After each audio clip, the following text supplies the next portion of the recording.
Good morning, praise the lord, ઈશ્વરનો આભાર માનતા આવો ફરીને એકવાર આજના દિવસની પણ શરૂઆત પ્રભુના વચન અને મનન દ્વારા કરીએ. પ્રભુનું વચન કહે છે, જીવતો હા જીવતો માણસ તો જેમ આજે હું કરું છું તેમ તારી આભાર સ્તુતિ કરશે. બાપ પોતાના સંતાનોને તારી સત્યતા જાહેર કરશે. યશાયા પ્રબોધકનું પુસ્તક તેનો 38મો અધ્યાય 19ની કલમ. આજનો વિચાર, ખ્રિસ્તમાં અતિ પ્રિયવાલા મિત્રો, પ્રભુ ઈસુ ખ્રિસ્તના જીવનદાયક નામમાં આપ સર્વને સવારની પ્રેમભરી સલામ.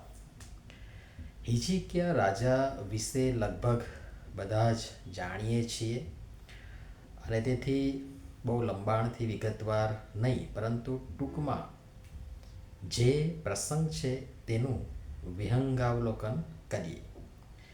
હિજકિયા રાજા મરણતોલ માંદા પડ્યા ત્યારે યહોવાએ જ પ્રબોધક યશાયા દ્વારા તેમને કહ્યું અથવા તો કેવડાવી મોકલ્યું કે તું તારા ઘરનો બંદોબસ્ત કર, કેમ કે તું મરવાનો છે, જીવવાનો નથી.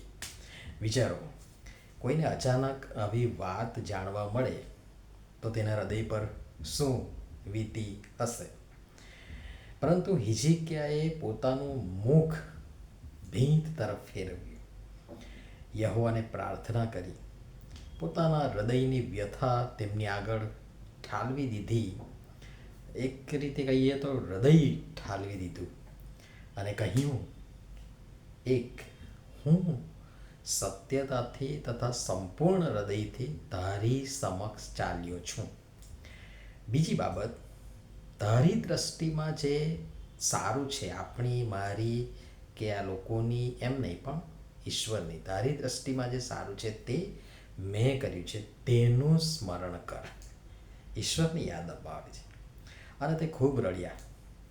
પછી યહોવાએ ફરી યશાયા પ્રબોધકને મોકલ્યા અને તેમના દ્વારા હિજકિયાને આશ્વાસનનો સંદેશો આપ્યો અને 6 બાબત તેને જણાવી.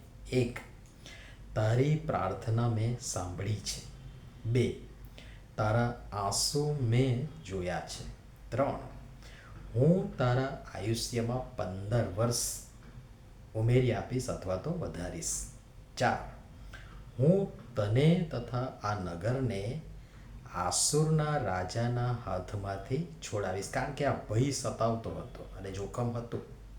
5મી બાબત, હું આ નગરનું રક્ષણ કરીશ, હું પોતે તમારું રક્ષણ કરીશ. અને 6ઠ્ઠી બાબત, યહોવાએ જે વચન આપ્યું છે તે જરૂર પૂર્ણ કરશે.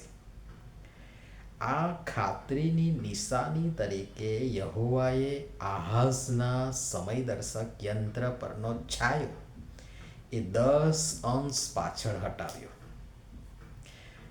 અને એ સાબિતી આપી, ખાતરી આપી.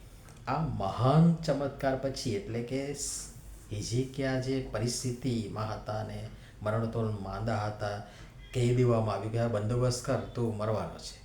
એ પરિસ્થિતિમાંથી સાજા થયા બાદ એ સાજા થયેલા હિજકિયા રાજાએ આભાર સ્તુતિનું ગીત લખ્યું, જેમાં આજનું આ વચન સમાયેલું છે. જીવતો માણસ તારી આભાર સ્તુતિ કરશે. મરેલો માણસ નહીં, પરંતુ જીવતો માણસ જ દેવની સ્તુતિ, આભાર સ્તુતિ કરી શકે.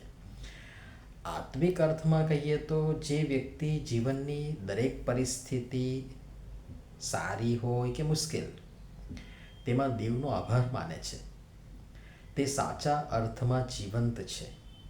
પરંતુ જે આભાર માનતો નથી તે કદાચ શારીરિક રીતે જીવતો હોઈ શકે, છતાં આત્મિક રીતે મૃત સમાન છે. જો આપણે આત્મિક રીતે જીવંત હોઈએ તો આપણે જે સત્ય જાણ્યું છે, અનુભવ્યું છે અને સમજ્યા છે તે આપણા સંતાનોને પણ જરૂર જાહેર કરીશું. પરંતુ એ ક્યારે શક્ય બનશે? જ્યારે આપણે પોતે પ્રથમ તે સત્યને જાણીશું, સમજીશું અને તેનો અનુભવ કરીશું.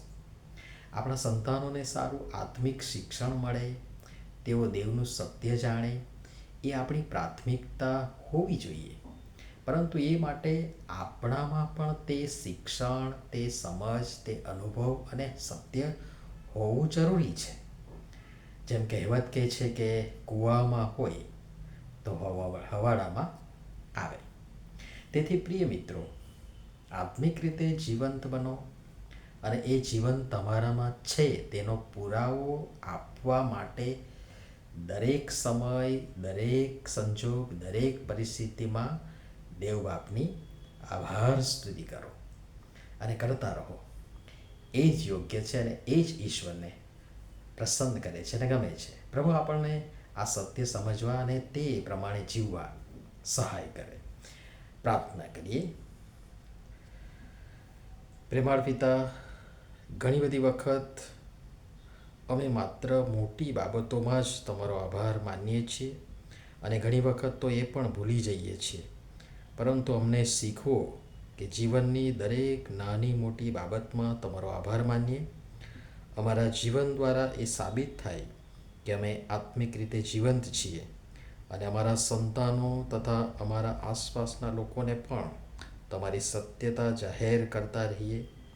એ માટે અમારી સૌની ઉપર કૃપા કરો અને અમને તમારા પવિત્ર આત્માથી માર્ગદર્શન આપો. આ પ્રાર્થના અમારા ઉદ્ધારક પ્રભુ ઈસુ ખ્રિસ્તના પવિત્ર અને પાવન નામમાં માંગીએ છીએ. માટે સાંભળો અને સ્વીકાર કરો બાપ. આમેન. ધન્યવાદ.